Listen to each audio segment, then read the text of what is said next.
Nah, dua sifat ini, yaitu sifat sama dan basar ini, dia berhubungan erat, ada kaitan erat dengan segala sesuatu yang maujud, yang ada.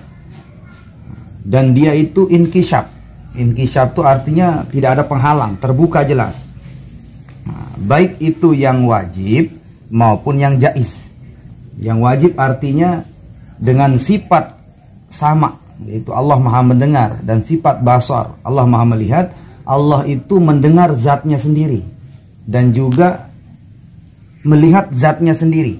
Itu namanya ta'alluq kepada yang wajib. Nah, kemudian ta'alluq kepada yang jaiz, yaitu selainnya, namanya jaiz. Nah, selain Allah Subhanahu wa taala, makhluk-makhluknya itu semuanya terbuka jelas, tidak ada yang tertutup dari pandangan Allah Subhanahu wa taala dan pendengaran itu. Jadi tidak ada yang tidak didengar oleh Allah, itu namanya inkisyaf.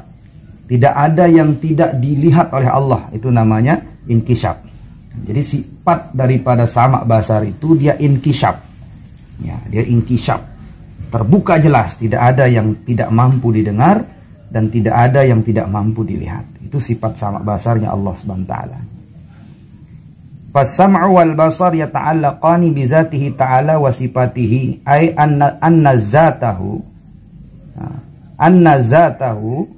ta'ala wa sifatihi munkashifatun lahu ta'ala bisam'ihi wal basar ziyadah 'alal inkishafi bi ilmi. Nah, jadi ini sebagai tambahan, artinya sama dengan sifat ilmu. Ilmu juga dia inkishaf. Inkishaf itu artinya terbuka, tidak ada sesuatu yang tidak diketahui oleh Allah. Sudah kita bahas. Jadi semuanya, baik zatnya Allah, sifatnya Allah, baik yang jaizat atau yang mungkinat ini, itu terbuka jelas. Allah tahu, Allah lihat, Allah dengar semua. Itu sifat ini. Jadi tidak ada yang tidak diketahui oleh Allah, itu kalau ilmu. Dan tidak ada yang tidak didengar oleh Allah Subhanahu wa taala, dan tidak ada yang tidak dilihat. Semuanya terbuka jelas. Nah, jadi tambahan artinya sama dengan sifat ilmu itu. Karena ilmu dia, sifat ilmunya Allah itu sifatnya inkisyaf. Nah, begitupun sama basar itu dia sifatnya inkisyaf. Artinya inkisyaf itu terbuka tadi. Nah, tidak ada yang tertutup. Tidak ada yang tidak bisa didengar oleh Allah Subhanahu wa taala. Nah, ini wajib kita yakini hal ini. Jadi ini wajib kita yakini, artinya kita masukkan dalam hati kita. Pertama dalam hati itu keyakinan seperti ini. Oh, Allah Maha mendengar. Allah itu mendengar segala sesuatu, tidak ada yang terlepas, terlewat dari pendengaran, pengetahuan, dan penglihatan Allah Subhanahu wa taala. Maka itu kalau kata ahli tasawuf itu, inilah hakikat khusyuk itu, yang tiga sifat ini. Merasa diketahui, merasa didengar, merasa dilihat. Itu yang dibawa di dalam sholat. Dan itu pun dibawa di dalam kehidupan kita sehari-hari 24 jam. Jadi kalau sifat yang tiga ini kita bawa, artinya kita yakini dalam hati kita, oh Allah Maha mendengar. Jadi hati itu doang dimilih berdosa begitu. Hati saja, apalagi zahir tu. Hati itu doang ditebani jaga dosa. Apa dosa hati ya? Sudah dibahas syirik, dengki, iri. Dan itu tidak berani. Karena tahu nih itu nih dengki Allah Ta'ala. Tahu nih itu riak Allah Ta'ala. Tahu nih. Itu maksudnya. Jadi hari-hari kita bawa sifat ini. Artinya kita yakini bahwa Allah Maha mengetahui, mendengar, dan melihat itu. Sehingga bisa terjaga. Itu baru sempurna itu nih. Nabi baru sempurna, wali baru bisa berhati-hati misalnya dari hal begitu. Itu minimal sebagai rim kita lah. Ketika kita mau berbuat salah, oh Allah Maha mendengar, Allah Maha melihat, Allah Maha mengetahui. Nah, itu kita yakini, kita bawa dalam kehidupan kita 24 jam itu. Namun di sini bedanya dengan makhluk. Jadi Allah Subhanahu wa taala dia Maha melihat dan Maha mendengar, atau Maha mendengar dan Maha melihat dan mengetahui segala sesuatu, baik zatnya, sifatnya, dan yang jaizat. Yang jaizat itu yang selain Allah.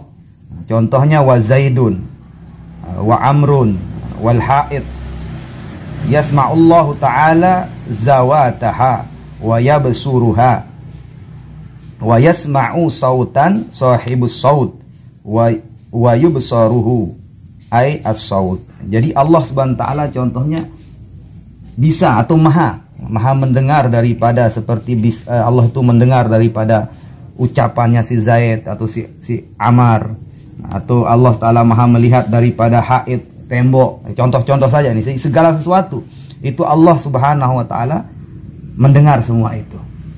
Dan Allah Subhanahu wa Ta'ala, ya, berbedanya dengan kita makhluk. Kalau kita kan hanya bisa mendengar daripada suara, tapi kita tidak bisa melihat suara. Tapi kalau Allah enggak, Allah maha mendengar suara dan melihat suara itu. Dan Allah Subhanahu wa Ta'ala maha mendengar zat sesuatu, seperti zatnya si Zaid, zatnya tembok, zatnya apa. Dan Allah juga bisa mendengar daripada zat itu. Itu perbedaan kita dengan Allah Subhanahu wa Ta'ala. Kalau kita hanya bisa melihat zat, nggak bisa kita dengar zat. Kita hanya bisa mendengar suara, nggak bisa kita lihat suara. Kalau Allah tidak, Allah Subhanahu wa Ta'ala bisa maha mendengar suara dan melihat itu suara. Dan Allah Subhanahu wa Ta'ala melihat itu zat dan juga mendengar itu zat. Itu bedanya. Jadi misalnya ada orang mengatakan, kalau orang mendengar suara wajar, gitu maksudnya. Nah, sudah jelas, sudah lazim. Atau melihat zat wajar. Tapi ini loh, gimana? Kok suara bisa dilihat atau zat bisa didengar? Nah, itu misal ada orang mengatakan seperti itu, atau orang itu bukan yang dimaksud dalam kitab. Kalau orang sama seperti jika kita ditanya orang itu bukan orang di luar saja, diri kita maksudnya. Kadang diri kita bicarakan ini, ya itu maksudnya.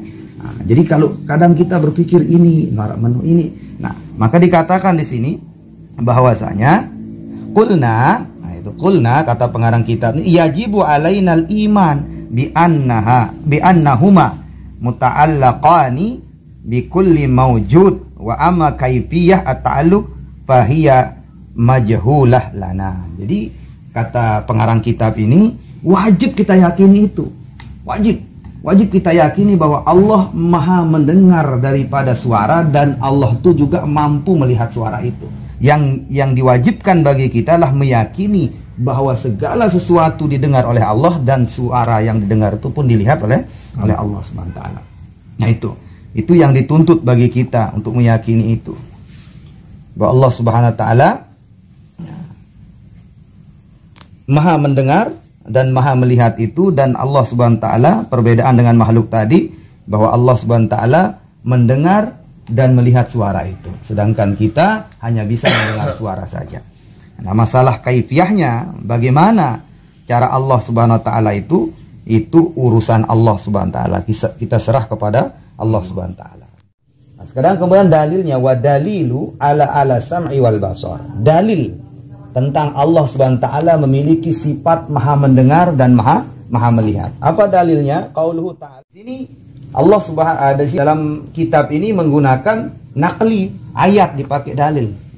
Pernah yang sampai ini itu banyak menggunakan akli, ya, sedikit menggunakan nakli. Kenapa? Nah, ini kembali bahwa di sini kalau dalam sifat sama basar ini menggunakan dalil Al-Quran, nakli, atau firman Allah, innallaha sami'un basir. Sesungguhnya Allah maha mendengar dan maha melihat. Nah, jadi Allah sendiri yang mengatakan, aku tahu dengar lah bahasanya. Saya ini maha mendengar dan saya ini maha melihat. Itu Allah sendiri yang menjelaskan seperti itu. Kenapa demikian? Di dalam sifat 20 hanya 3 sifat yang dipakai nakli dalil Al-Quran, yaitu sifat sama, basar, sama kalam. Ada 3 sifat yang digunakan Al-Quran. Nah, kenapa demikian? Jadi kembali marani ke sebab begini. Jadi karena kalau dia pakai nakli di sini, maka nakli itu akan lebih kuat dalilnya daripada akli, gitu, daripada akal. Jadi nakli lebih kuat daripada akal. Contoh begini, misal ada seorang yang bisa melihat, ini contoh, ada seorang cipulan bisa melihat. Kemudian ada orang yang mengatakan bahwa cipulan itu bisa melihat, cipulan itu bisa melihat. Maka ada orang boleh percaya, boleh tidak, ya, karena kurang kuat kalau orang itu ngomong kalau dia bisa melihat. Tapi ketika orang yang bisa melihat tadi mengatakan aku bisa melihat, Ini loh, saya bisa lihat ada biru, ada kuning.